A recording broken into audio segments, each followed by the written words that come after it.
My flight was delayed for over an hour due to what the airline called a minor technical issue. I don't like flying at all, so this didn't do much for my confidence. Honestly, the news that the plane I was going to spend more hours on than I would have liked, flying mostly over water, broke down before we even boarded, turned the trip into a nightmare for me. At least it was a pleasant surprise to me that we, after a tremendously bumpy flight, landed safely. With a sigh of relief, I walked out of the terminal building into the heat of a Florida afternoon and eventually climbed into the large air-conditioned limousine waiting for me. Although the thought of having to make the return trip in a day or two was still rolling around somewhere in the back of my head, I had more important things to do at the moment.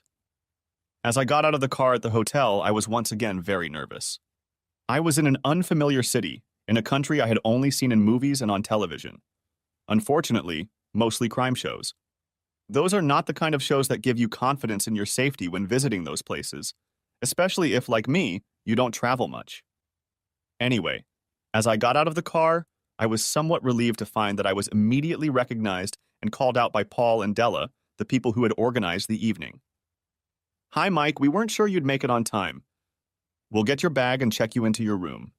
Now you better get going, it's waiting for you in the lobby," said Della. Paul nodded at me in greeting and headed to the back of the car to retrieve my suitcase from the driver. "Thanks, folks. Sorry to keep you in suspense, but my damn flight got delayed," I said, and, trying to look as confident as possible, headed through the revolving door into the cool interior of the air-conditioned building. I must admit that I hadn't expected the place to be so grandiose. The hotel lobby was gigantic, and there seemed to be several hundred people wandering around, though there were no more than 30 or 40. How the hell did they expect me to find a woman I've never seen in my life in this God knows where? I asked myself, as an extremely attractive woman suddenly appeared in front of me, dressed in a small red, clearly designer, cocktail dress and holding a matching clutch in her left hand. "Mike?"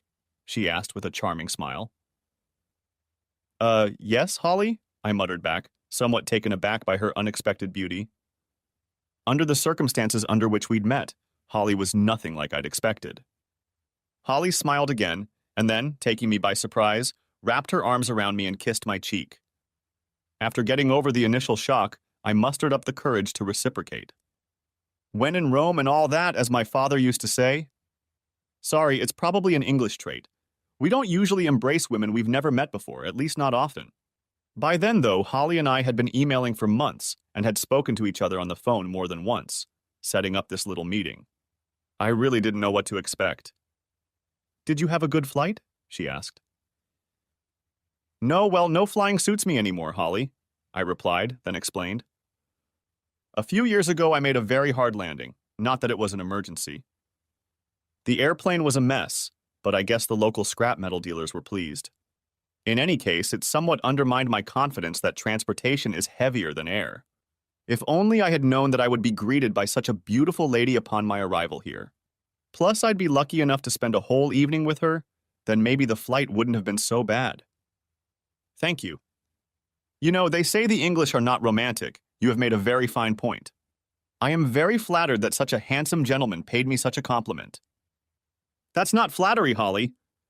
In fact, I find you so beautiful that I have to wonder how we ever got into this situation in the first place. I'm not sure if it was embarrassment or nervousness that made me babble on and on. Come to think of it, I usually never talked to a woman or flirted with her the way I did with Holly over the next few hours. Thinking back on what I'd said, I had to admit that most of the time I was talking complete nonsense. My mom always said that beauty is in the eye of the beholder, Mike. Maybe some people's eyes don't see what other people see, replied Holly. My father used to say that familiarity breeds contempt. Perhaps that's where we're headed. Change of country, change of, bed partners. And another saying I also remember is that change is as good as a vacation. You're depressing me, Mike. I'm sorry, but the last few months have been very depressing for me, except for our correspondence with you. Holly smiled. I would have thought you'd be pretty upset about that. Oh, make no mistake, that's the way it was, Holly. But then I started to enjoy our little letters and conversations, and I began to look forward to them so much. I'll be honest, for weeks now I've been looking forward to coming here and meeting you in person. And I'll add that if I had seen your picture, I would have flown to Canada weeks ago already. That might spoil the surprise for us, What if you were recognized? Holly, I looked her over from head to toe. If I'd known how beautiful you were, well, the hell with the surprise. I still can't figure out why you picked me. I thought it would be ironic, I suppose. Anyway, who better than Mike Crosby, 34, married to Emma? Holly pulled a long face. It's been 10 years, they don't have kids. Rumor has it that it's Emma's choice. Mike is a maintenance manager at a hospital near their home. A job he hates, by the way. Mike has a handicap of 3 when he plays golf with friends every Saturday morning, and he's a killer spin bowler, whatever that means, at the local amateur cricket club he trains with on Tuesday evenings and plays for on Sundays during the summer. Gosh, aren't you thorough? Exclaimed I. No, not me, Mike, but the people I hire. I have some pictures of you in white suits. Holly had a questioning expression on her face for a second, probably doubting if she'd gotten the name right. You look very elegant in them. Those pictures are probably the reason I chose you as my secret lover this evening. She smiled at me and winked slightly. I think you're flattering me, Holly, I replied, smiling. But I also remember thinking, I hope she didn't mistake my cricket box for something it isn't. Fortunately, we were interrupted at this point as Paul and Della, the couple who had met me outside the hotel, approached us. The boy took your bag to Mike's room. Now are you two ready for the big show? Asked Paul. Same as always. How about you, Holly? I asked, tossing the ball in her direction. Yeah, I think I'm ready, she replied. Looking somewhat reserved, I thought, considering we were going through this whole farce at her insistence. Look, Holly, you don't have to do this, you know that? Once we get there, you'll realize there's no turning back. I can even go there myself if you want. Don't be silly, Mike. That would defeat the point, wouldn't it? Do you really think I came all the way from Montreal to miss out on all the fun? Come on, let's do it! Mike, do you have anything for Paul? Asked Della. Oh gosh, sorry, yes, Paul. I pulled a thick envelope out of my pocket and held it out to Paul. He added it to several other envelopes of the same kind that he'd gotten from somewhere, then sorted them into an order that seemed to suit him and put them in the inside pocket of his jacket. As he did so, I noticed that he was carrying what I understood to be a firearm in a shoulder holster. I remember thinking to myself, Gun Jesus, these guys are gambling! Okay, shall we go? Said Holly, taking my hand. But then she looked at Paul and asked, Intimate enough? I guess I should have felt awkward, but somehow I didn't. Come on, guys. Married or not, you all know what it's like when a good-looking woman comes a little closer than she should. We all have instincts that can, if allowed, take over in such circumstances. My basic natural instincts were definitely taking over. Although I was still very nervous, I couldn't think of any reason to try to control them. No, it seems a little more familiar to me, doesn't it, Della? Replied Paul. Yeah, come on, guys. You're two people in love having a secret rendezvous away from your spouses, so make it look believable, replied Della, sounding like a movie director. Without further ado, Holly wrapped her left arm around my waist and her right arm around mine. Then she pressed herself very close to me. Normally, I would have thought that was awkward. Yeah, that's the ticket. Let's do it and don't forget all those sticky eyes. Della chuckled. That won't be hard, replied I, looking at Holly beside me. Hey, watch out, Holly! Looks like our Mike might be on the prowl, commented Della. Holly didn't answer, or rather couldn't answer, for when I looked down at her, she caught me off guard again and sank a kiss on my lips. Sorry, Mike, she said, sensing my embarrassment. I should have asked, but I need to make sure my lipstick is convincingly smudged. Holly, when you want to smudge your lipstick, don't bother asking. Maybe I should get a full-time job as your lipstick smudger, I said, and kissed her. Yeah, it's not every day you get a chance to kiss a woman as beautiful as Holly. Don't get married, I'm only human. Sorry to interrupt the conversation, but are we doing this or not? Because if you want, we can get right to the bedroom scene, said Della, laughing. Maybe later, whispered Holly with a giggle, and tugging lightly on my waist, dragged me towards the hotel lounge.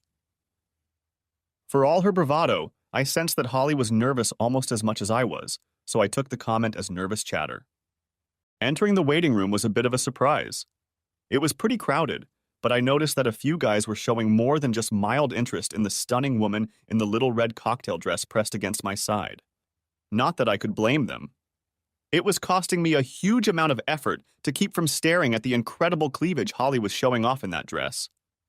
I think I looked like the cat that ate the canary. It had been a long time since I had felt so proud of the woman I was accompanying. Paul and Della took the lead, and we followed them to a table against the wall, which magically became vacant as we approached. The two couples sitting at it moved to the tables on either side of it. I noticed Della and Paul nodding their heads, as if to acknowledge everyone present. Paul insisted that he and Della sit with their backs to the wall and watch for anyone approaching us with malicious intent. Judging by his size, I figured Paul could handle just about anyone. But from the way his head nodded, I realized he'd made sure he had plenty of cover after all. The waiter came over and we ordered drinks. Sitting with my back to most of the room was uncomfortable because I could only look at the stage where a small band was playing. I actually wanted to scrutinize everyone present, but that might have given away the game. We were brought drinks, and the four of us made small talk, mostly about my delayed flight, during at least 2 sets of the band. "That's no good. I think we'll have to up the ante," said Paul finally. "Didn't they see us?" asked Holly. "They're too into themselves. I don't think they've said a word to the rest of their party since we got here." "Come on, you two, do a Fred and Ginger impersonation," suggested Della. "And watch your step." I held out my hand and Holly grasped it as we both stood. "I should warn you that I'm not Gene Kelly, Holly," I warned her. "I'm sure you'll do fine, love," Holly replied with a smirk. "A lover?" I asked. "So that's what you're supposed to be this evening, isn't it?" "Oh yeah, it's a damn shame we have to play these silly games, isn't it?" "Who's playing?" With a wink, Holly wrapped her arms around my neck from behind and pulled me to her. If only, thought I to myself. God, if the guys in the office could see me now. It was nearing the end of the band's 3rd set since our arrival, and they were playing a slower number. "Oh my God, did I really do that?"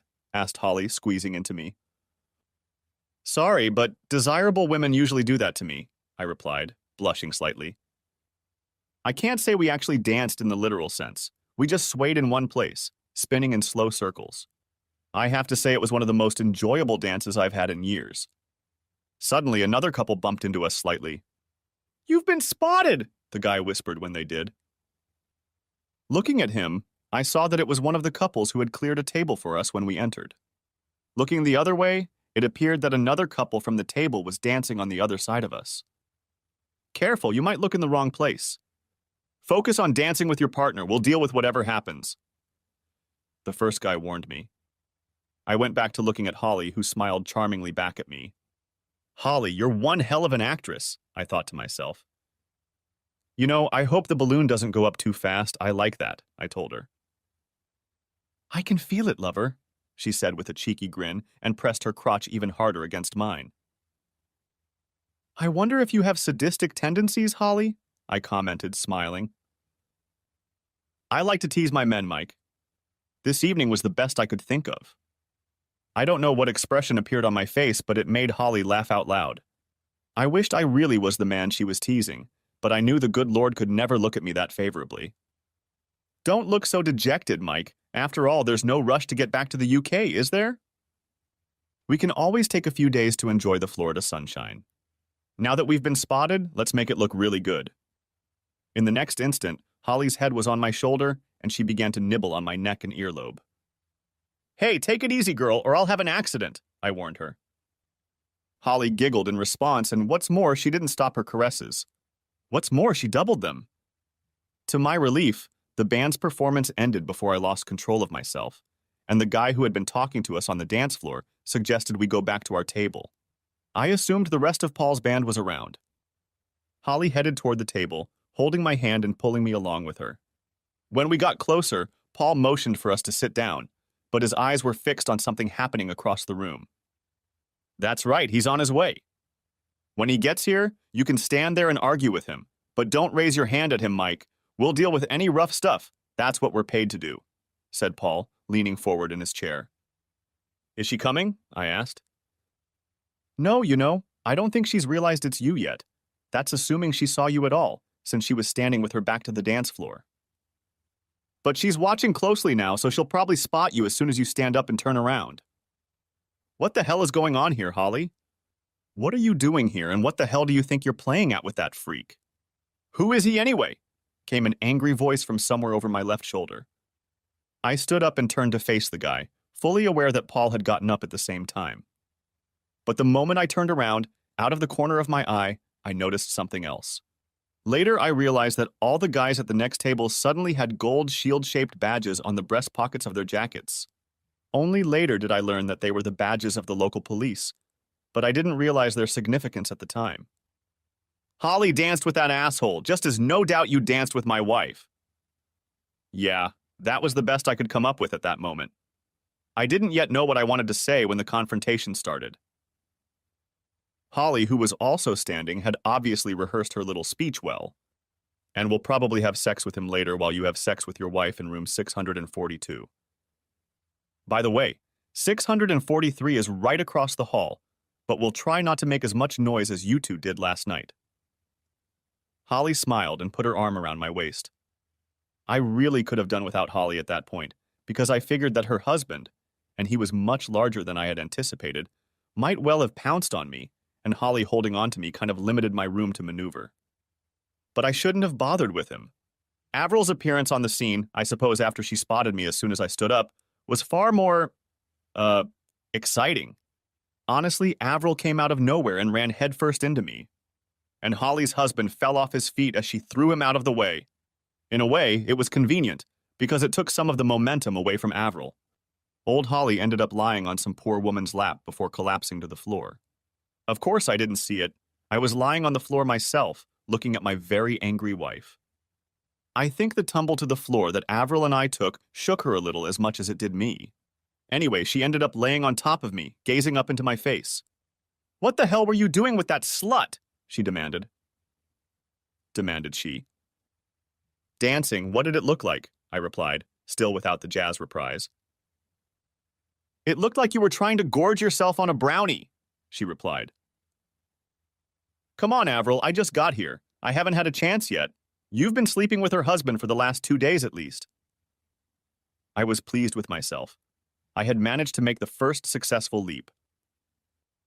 But don't be so stupid, Mike. Where did you get this stupid idea?" said Avril, rolling off me and sitting up. "How did you even get here? You don't fly, do you?" Movement to my eye was extremely difficult. Wherever I looked, I saw only the legs and feet of people. "Yes, when you need to catch your wife with her lover," I replied. I was good at those answers. "It's nothing, Mike. You know I'm here on a business trip." "Avril, your business trip was to Houston, and this is bleeding Florida. Neither you nor your company has any business in Miami. You had a meeting in Houston, and then you flew here with a gold digger wherever he was headed." There were so many of Paul's men around that I lost sight of Holly's husband for a moment. "And the last 2 nights you've been doing the horizontal tango with that bastard in room 643. 642, lover. 643 is our room." Holly's voice came from somewhere. "Yes, sorry, room 642. Would you like to see the tapes, Avril?" I asked. I didn't know if Holly had tapes from this trip, but I knew she had plenty of tapes from their previous dates. I figured Avril wouldn't want to see them. Avril just sat on the floor and stared at me. I have to admit it was the first time I'd ever seen her at a loss for words. No, that's a lie. I remember the first time I went to bed with her, before we were even married. When I was done with her, she lay there speechless. I always thought I had shaken all the chatter out of her. Well, that couldn't disappoint her. She came back for more the next night and eventually married me. It's just a pity. Suddenly, hands helped us to our feet, and the next thing I realized, except that Holly had her arm around my waist again, was Paul saying, "Morgan Ardent, you're being served." And he held out an envelope to Holly's rather disheveled husband. I wondered what I'd missed to make Morgan so disheveled. Paul then promptly did the same with Avril. Although our British divorce petitions don't have to be filed as formally as the Yanks do, I could send them by registered letter. Holly and I just thought it would brighten up the party a bit if we did it officially and at the same time as handing the papers to her husband. Then the two guys with Holly and Morgan, who followed the lovers along with the rest of their company, were handed the paperwork. Holly took care of everything. Avril and Morgan worked for an American company, so we both sued them in an American court for turning a blind eye to what was going on with the couple. Of course, with their bosses who were served papers were their girlfriends. I guess the damn company had to turn a blind eye. Finally, Paul handed Morgan Ardent the suit for alienation of affection that Holly's lawyers had filed in the American courts on my behalf. It had been years since anyone had successfully pulled something like this off in the UK. Just as suddenly as it started, it ended. I have no idea where or when Avril disappeared to. Holly said she was taken away crying by one of her boss's guys, but I never saw her leave. I did see Holly's husband being taken away by two guys. Not before he gave me a look that I figured would turn me to stone. "So what's going to happen now?" I asked Holly. "We're dancing," she replied with a smirk and dragged me towards the dance floor again. The rest of the evening turned into a bit of a party. When we got back to the table, Paul and Della sort of introduced us to all their cop friends, but didn't go into detail. They knew who we were anyway. Della explained to me as I danced with her that, as they'd hoped, all those police badges kept old Holly from taking a swing at anyone. Judging by the state he was in the last time I'd seen him, I had to wonder if he'd taken a swing at anyone else while I was on the floor with Avril. Some of the women at the party were also police officers, and I had a fascinating conversation with one of them when I danced with her later. She told me that a few years ago she had been shot while dealing with a domestic dispute. "I shot his balls off," she replied when I asked her what happened. "We were taught that if you're forced to fire a shot, you should empty the cartridge case. There's no point in risking them having time to fire a second shot." "Where did he shoot?" I asked. "Would you believe it? I had to have my nipple reconstructed." "God, lucky he didn't kill you," I commented, thinking that if the bullet had hit her in the chest, it must have traveled very close to her heart. "The damn thing hit my badge first and then deflected onto my chest. I don't know if that damn badge saved my life or made it worse." "Christ, what did your husband say about it?" "Not so much. He himself got shot in the ass a few years ago. The bullet is still in him. They sent him away for that reason." "I bet he wasn't happy about it." "No, Paul's quite happy. He's a qualified lawyer now, but he's more interested in doing all those private investigators." "Paul is your husband. Then who is Della?" I assumed Della was Paul's wife. I have no idea why. "My sister. She's an ex-cop too, quit when she had her first child." I never got up the courage to ask under what circumstances Paul got shot in his jacket. I found that American police officers like to have a drink or two. It was a little disconcerting that they all seemed to carry guns. Not that they were waving them around or anything. I have no idea what time the party ended. I'm afraid I had too much to drink myself. But I remember a disappointing conversation we overheard in the elevator. One of the hotel employees was telling the couple how lucky they were. The hotel was full, but for some reason the couple in room 642 had suddenly checked out. The housekeeping staff was still in room 642 when Holly, Paul, Della, and I went into room 643. "Well, that takes away what remains of the evening's fun," said Holly. "I couldn't wait to see their faces when we leave this room together in the morning." "Maybe that's not such a bad thing. It might give their lawyers leverage in court," commented Paul. "Paul, I have enough information about what those two have been up to in the last 6 months to get 2 divorces. Besides, I have the prenup my father insisted on. He never had a high opinion of Morgan." "Yeah, but what about Mike because they don't have prenuptial agreements in the UK?" "I'm on the losing end either way, Paul. My lawyer thinks everything will be split 50-50. The only clearing in the sky is that Avril makes more money than I do." I told them.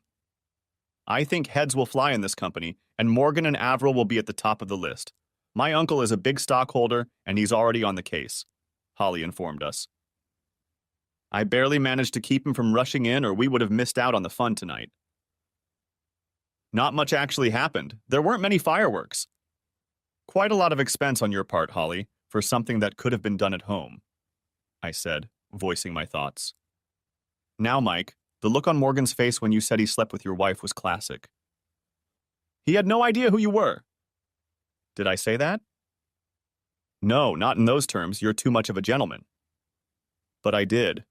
The look on Morgan's face when he realized that it wasn't he who had caught me, but I, or rather we, had caught them, was something. And then Avril flew into the house like a linebacker during a home run.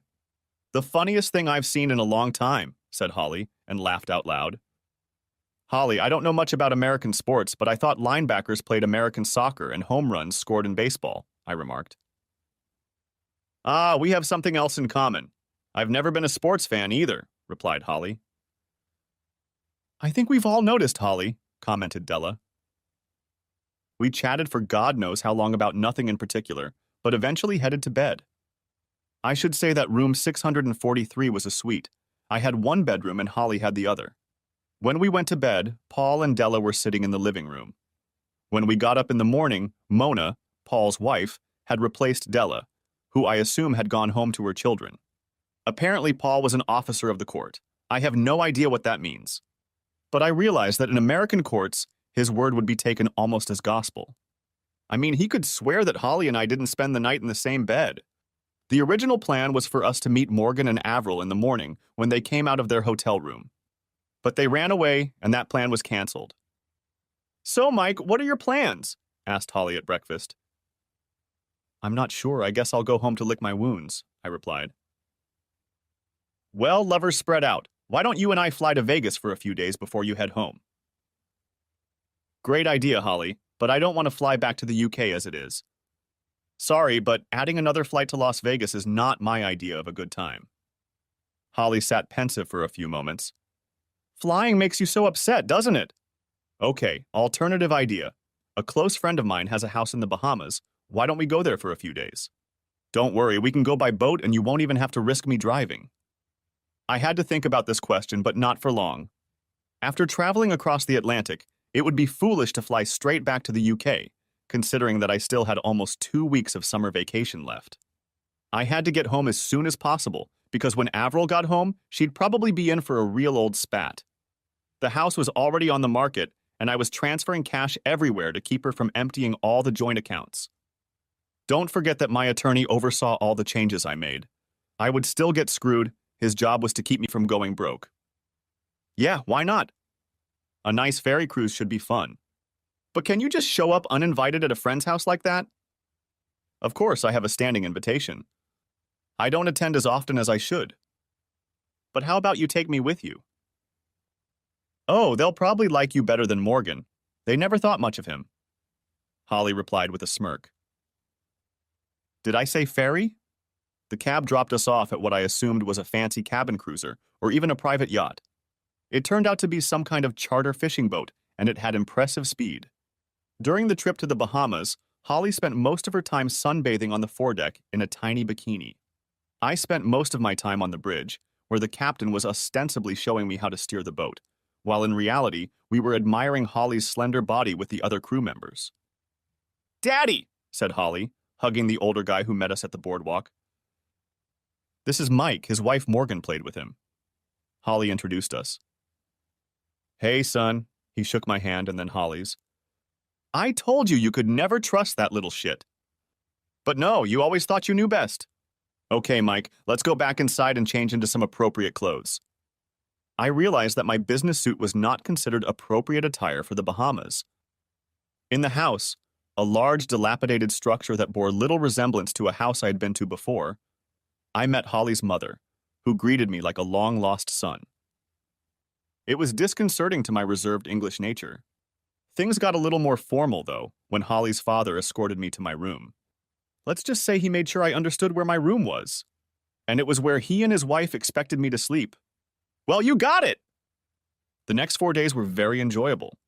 When Holly and I weren't sunbathing or swimming in her father's pool, I was either fishing from the same boat that ferried us here with Holly's father, or in the evenings we attended numerous cocktail parties. At some of them, Holly danced with me, but she was a little more chaste than she had been that first night at the Miami hotel. The last night before we left, Holly and I somehow ended up walking along the beach under the moonlight. We weren't in each other's arms or anything, but she was holding my hand. We talked about how upset I was that my divorce was going to cost me the house that I had spent so many years remodeling to fit Avril and my idea of what a house should be. Although Avril always let me do whatever I wanted to do with the house, Avril just picked the color schemes and everything. The outbuilding and even the kitchen and bathrooms were always my plan, as was the garage and workshop. How I will miss that workshop. Mike, do I want to apologize? Said Holly suddenly. What's there to apologize for, Holly? Well, that first night in Miami, I got a little ahead of myself. Holly, we were both very nervous about what was going to happen. I think we both drank a little more than we should have and said some things we shouldn't have. It helped mask our nervousness. That's all we have to worry about. I know, but I'd hate for you to think I'm flirting with someone like that. Damn, don't be silly, girl. I understand perfectly. I owe you an apology. I didn't control myself like I should have.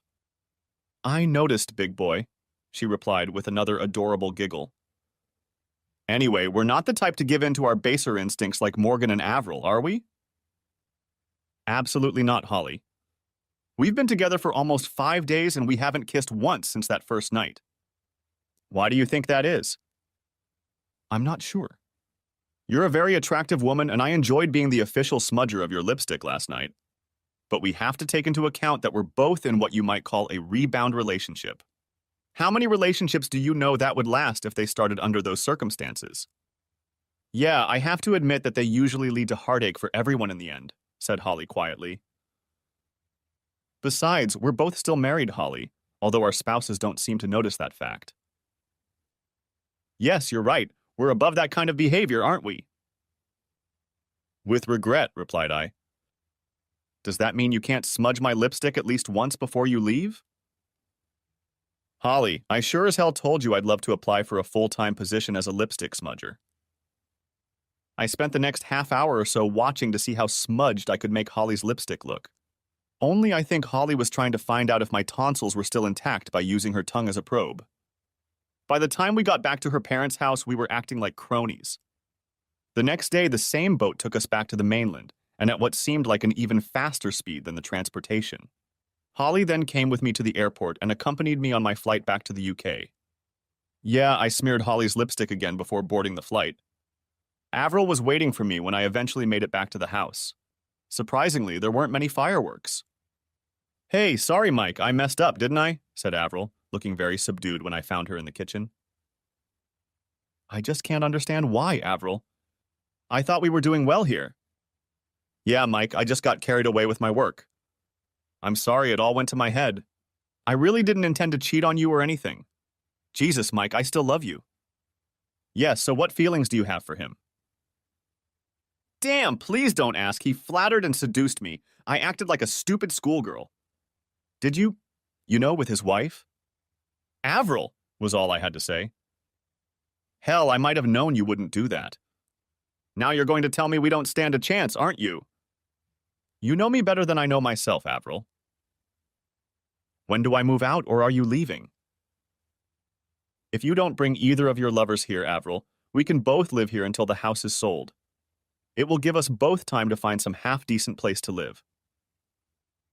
Divorce? I'm willing to change the grounds to irreconcilable differences if we can come to an amicable agreement on finances. This will allow us to divorce quickly. Get the papers out and show me where to sign, Mike. I messed up, so I won't give you any more trouble, Avril said with resignation in her voice. That was the end of it. The divorce took place in a matter of months. The house had not been on the market for long. It had been on the market for almost 2 months when a real estate agent came along and bought it on behalf of his client. The strange guy never struck me as a real estate agent. In any case, we never even saw the buyers or learned their names. After much negotiation, he even bought almost all the furniture. I was moving into rented accommodation, and Avril, having been fired by her employer, suddenly found herself being hunted by another American company. She left England for California before the divorce was finalized. I don't know, maybe 2 months after the Nisi ruling, I got a call from the agent of the people who bought our house. It seems my client is having trouble understanding the controls of the central heating system, Mr. Crosby. We were wondering if you could come in tonight and explain to them how to set it up, he asked. I don't see why they're having trouble. It's a pretty standard system. But then again, that damn electronic timer is hard to figure out. Yeah, tell them I'll stop by tonight on my way home from work and see if I can help. By the way, what are their names? I asked. Thank you, Mr. Crosby. I'll tell them to expect you about 6:30. Goodbye, he replied, whereupon the line dropped. Weird. I remember thinking, how the hell did he know I'd get there at 6:30?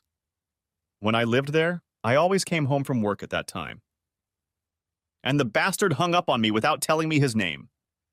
The garden looked pretty much the same when I moved in. That is, if you ignore the little sign proudly informing everyone that the new owner uses a local gardening company to mow the lawns, etc. There were no cars on the road, so I parked in the same spot. With a heavy heart, I went to the front door and pressed the bell.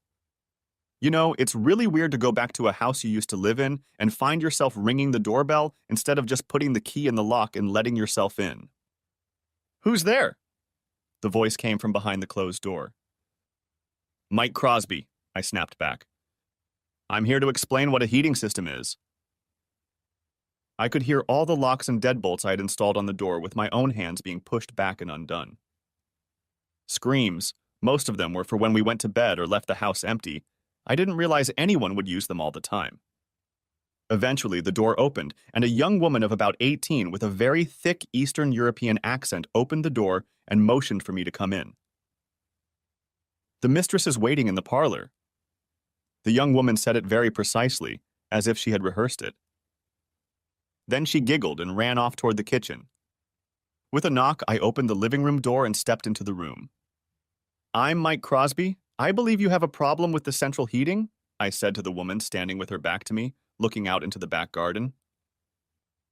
No, the heating is working fine, Mike. What I really need is someone to smudge my lipstick, she said, turned and walked into my arms. Epilogue. It's funny how things can turn out. I never got to spend another night alone in my apartment. Holly and I were married less than 2 months later. I don't work in a hospital anymore. I'm now the joint representative for Holly's father, along with Holly, in the UK and Europe. This guy has gotten involved in just about everything you can think of. To be honest, I'm out of my depth most of the time, though I'm adopting Holly's expertise as I go along. Really not much unless you count the flag display. I have a feeling that old Holly is just making sure I can afford to keep Holly in the shape she's used to. Be that as it may, I have to put on my socks quickly and get things out in the open. In a few months, Holly will have to stop chasing me all over Europe. You can't drag a kid around like that, can you? No, I'm still not flying if I can help it. Honestly, life since we got married has been like one long car vacation, very enjoyable in the new Beamer. What do people call it? Oh yes, I think I fell on my feet and also fell in love with one of the most beautiful women in the world. We spend most nights in luxury hotels. I find the nights more exhausting than the trips. Holly can be insatiable sometimes. God knows how Morgan even found the strength to sleep with Avril. But Holly insists I'm much better than Morgan in that regard. Maybe he never gave Holly and her needs the attention she deserved. Sometimes I think my new wife has a very twisted sense of humor. One morning I was coming out of the bathroom at home and caught Holly saying thank you to a picture she had hidden in one of the dresser drawers. She looked very embarrassed when she realized I had noticed her. I, of course, asked who was in the picture. Would you believe it? It's your ex-wife Avril. Holly replied with a smile. Well, Mike, you have to admit that if Avril hadn't let Morgan get her into his bed, I never would have found you, would I? I'll always have sympathy for her, you know? You have to agree it's a very different way of looking at things. I walked over to Holly's dresser and picked up the picture. Thank you, Avril. I never thought that having you run around and cheat on me could lead to me being so happy, said I. Then I put the picture back in the drawer and turned my attention to the woman who really mattered to me. It must have been almost lunchtime when we came up for air again and went downstairs for breakfast. Lord, how tired was I? Life goes on.